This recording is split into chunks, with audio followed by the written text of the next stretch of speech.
was absolutely brainwashed.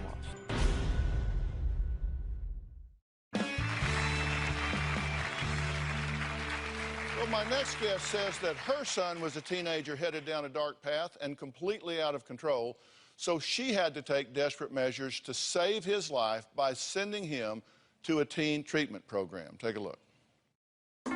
Nick had always been a very sweet boy, never a behavior problem, and then all that seemed to change almost overnight. At 13, I started experimenting with pot and alcohol. He started hanging out with the wrong crowd, cutting school. I was constantly fighting with my parents. I would leave the house in the middle of the night, come home drunk. By the time I was 14, I was completely out of control. I finally reached my limit. The solution was a treatment program. I just didn't know what else to do. Mom tricked me into believing we were going clothing shopping. We drove into a warehouse in the middle of nowhere, and I immediately realized that it wasn't an outlet store.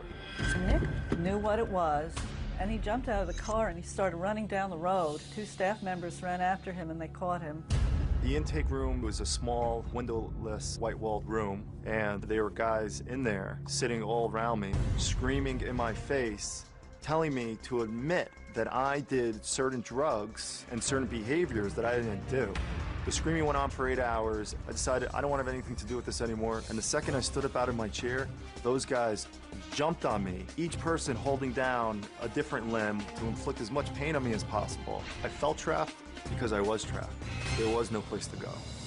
I just had a bad feeling. I wasn't sure if I was doing the right thing. This moment was the worst day of my life. I felt very betrayed by her, very angry at her, hurt and abandoned. That was the beginning of my 2.5 years of hell.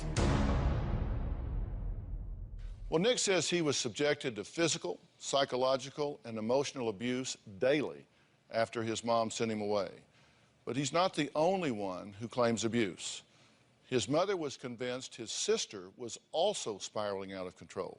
The program controlled every aspect of our lives. We were monitored like robots and told what we were allowed to say. You weren't allowed to stand up. If you got up from your chair, you would get tackled and restrained on the floor. I was restrained well over 100 times, and I never did anything violent to warrant that. It was pure hell. I witnessed children being laid out on the floor and their arms and legs were sat on. I expressed my concern, but they yelled at me and they browbeat me. They said, if you don't keep quiet, we're going to push Nick out of the program, and that was terrifying to me.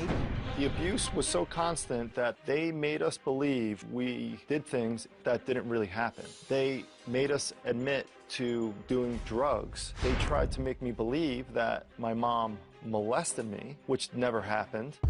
I was absolutely brainwashed into thinking that if I ever left this place, I would die. After Nick was admitted, the staff concluded that Nick's older sister, Teresa, was also having problems and that she needed to be admitted.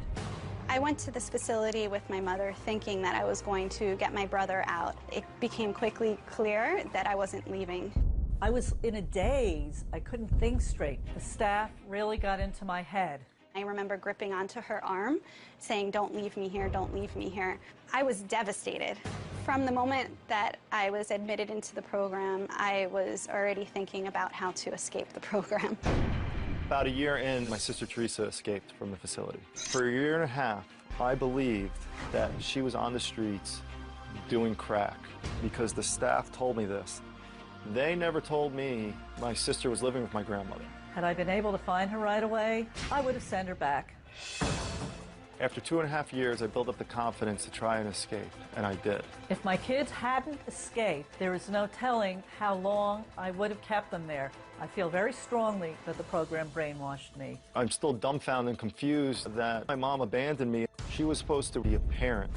My mother didn't make rational decisions. She blindly trusted a program that she knew very little about. She is to be blamed for what happened.